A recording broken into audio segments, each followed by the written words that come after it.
A thought that often glows in my mind while playing Warframe, particularly while looking out on some of its more recent fantastical landscapes, is that this world and all its host elements are an incredibly rich basis for magic.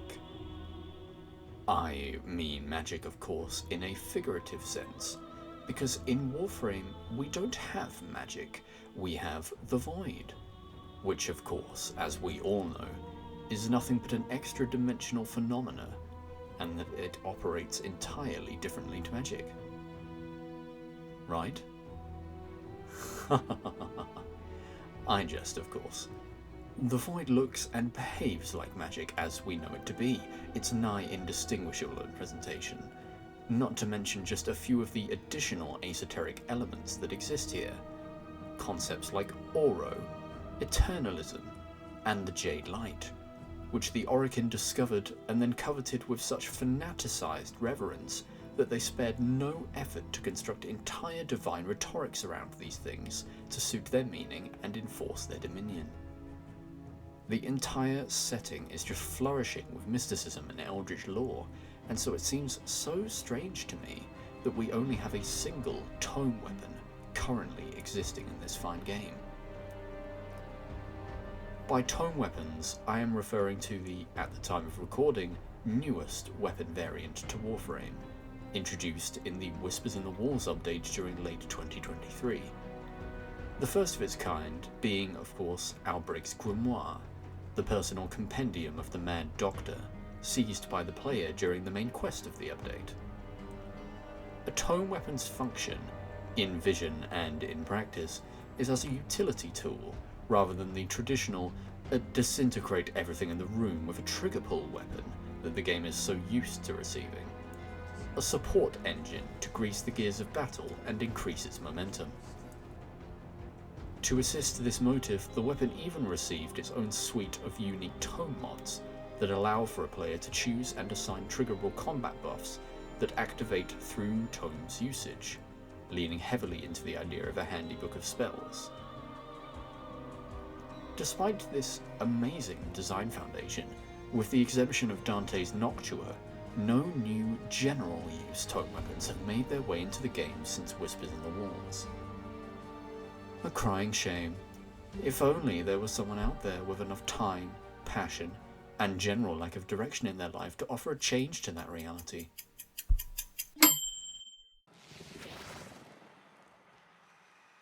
Wait a minute.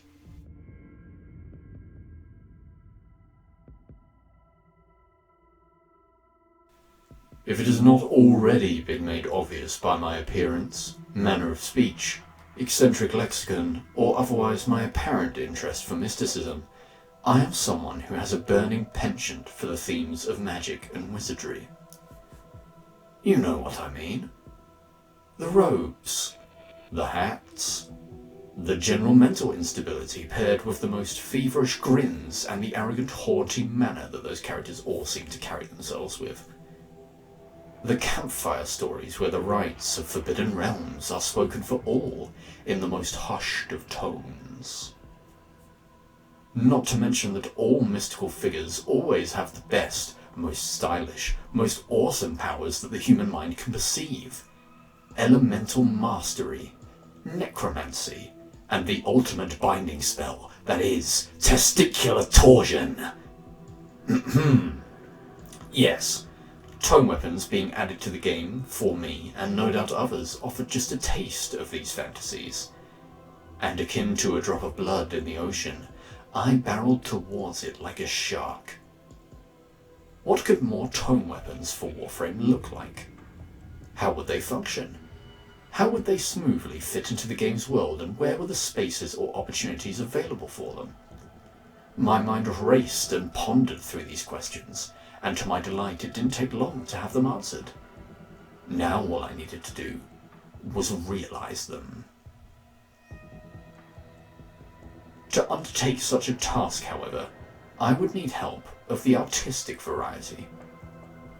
After putting a nicely detailed post on DeviantArt, I was flooded by over 30 applicants in the first 24 hours.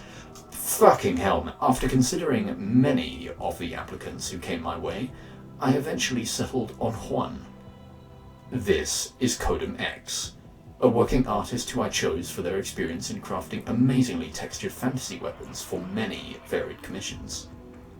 I've had a joyous experience working with them, and they were instrumental in helping me to realize this project, so I strongly recommend you check out their portfolio at the link below. Now that I had a Forge Master by my side, what exactly did I want made?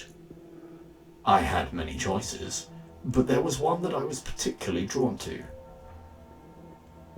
A trope that I enjoy in fantasy and media at large is hemokinesis, to put simply, blood manipulation. A visceral technique which uses the very life essence of living beings to fuel deadly abilities, and in the wizarding world, particularly damning spells. But from where could I bridge the gap between this general fiction and tie it organically to the world of Warframe? The Gore Queen herself, Garuda, immediately sprang to mind.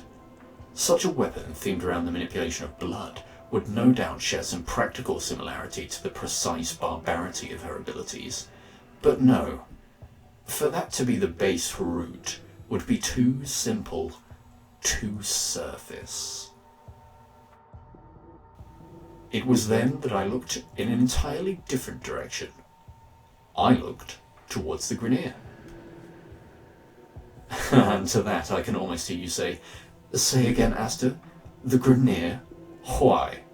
Were you not just rambling on the electric wonders of magic and wizardry just to make comparison with the Grineer?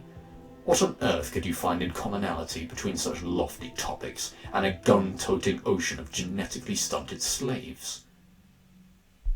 Well observed, pompous viewer. You would be correct. After all, the Grineer are a ballistic-based militant regime, far removed from any current of the arcane. Or at least, at first glance. Because you see, that hail of steel and bullets is not all that the Grineer inhabit. For as we know, within the shaded halls of the Grineer Queens, floating along in their disembodied witch's hut, there is contained far stranger and far darker rituals that completely betray the Grineer's front-facing image. I of course speak of the Kuva.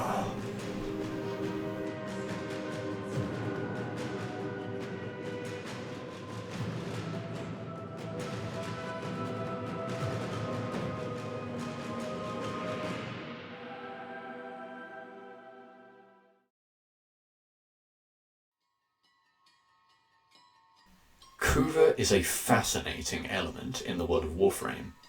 An ancient symbol of Orokin dominion, since stolen and appropriated by the Grineer Queens, and now spoken of as blood of the gods by the system's denizens. Warframe's very own equivocation to the fabled ichor of our own world's mythology. But Kuva is not simply an inert substance. It is alive, and has the power to psionically bond itself to any living organism, linking multiple minds together in the purest connection. But its method is nothing short of demonic, a thick broth resembling something between crude oil, ink, and blood. Kuva writhes and coils into sharp points that attract themselves towards the nearest mind, before violently drilling into it without restraint, scavenging all it can from the excavated consciousness. With my root stimulus cradled and in place, I began dredging up the physical design.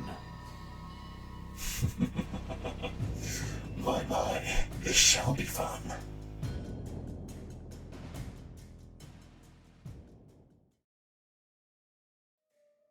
Once I was finally underway to conceptualize the design, I wanted to draw from many hallmarks of the Grineer style, particularly that of the Kuva Corps Legion, and make best to blend them together.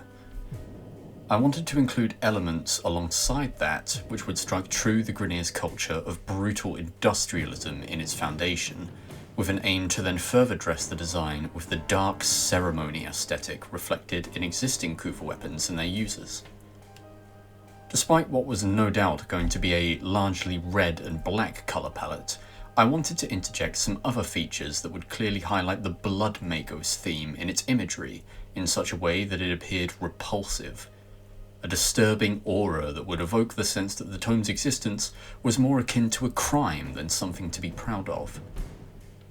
All of these ideas coalesced, and together, me and the noble Forge Master gazed in pride as it began to take its final shape.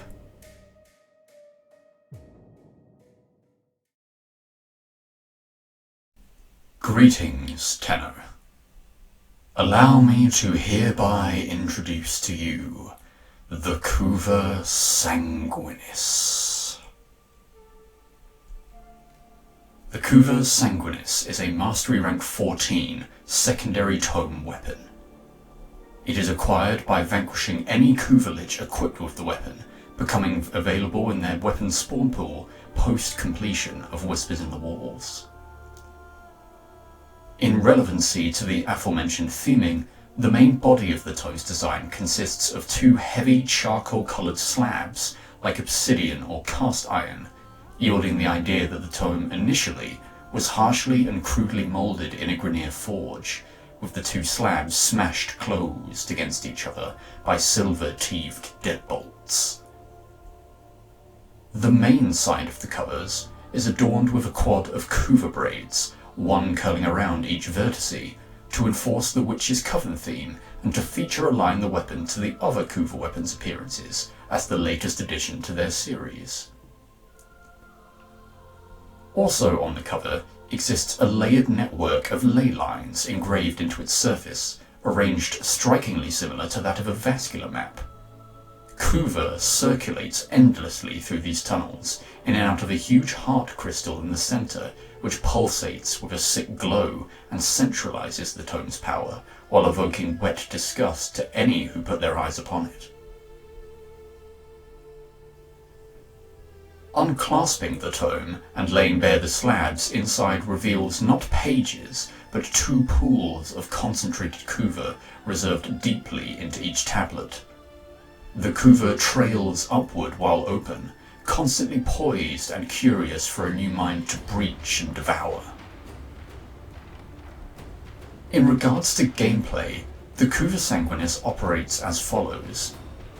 It possesses a base damage type of Puncture, with a semi-automatic primary fire that allows the user to reach their hand into the tome's screaming reservoir of Kuva to launch volumes of it towards enemies in the form of serrated projectiles such as hooks, saws, and blades. While the projectiles deal average damage, they have high enemy punch-through and have a lifesteal property which returns health to the player. Once the meter is charged through tome usage, the alt fire releases an excess of now incredibly excited Kuva, erupting a tornado like a dervish of barbed, oily mass that chases after enemies and whittles them to bloody messes, while granting even greater lifesteal to the player.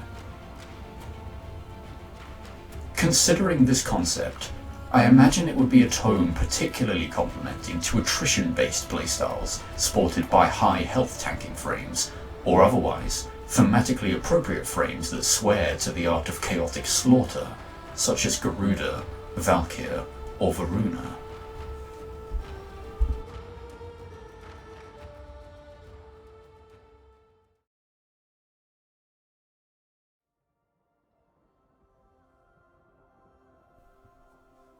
I would first like to thank you, dear viewer, for watching all the way through to the end here.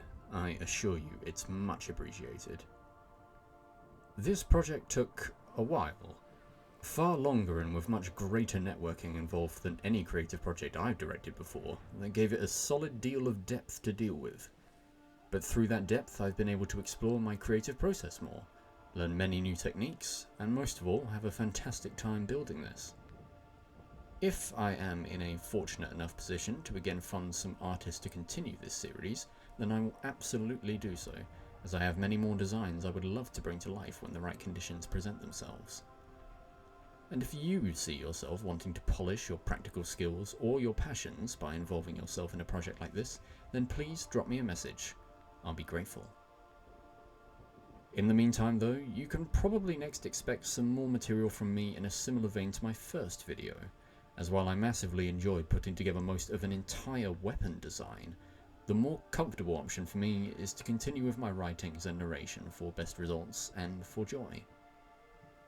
Many thanks again to Codem X for his brilliant work ethic and coordination, as well as another blessing to Sergeant Khan, as usual for his reciprocation and general goodwill.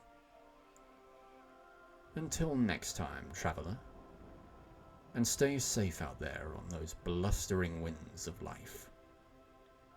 Farewell, your friend among the stars, Aster.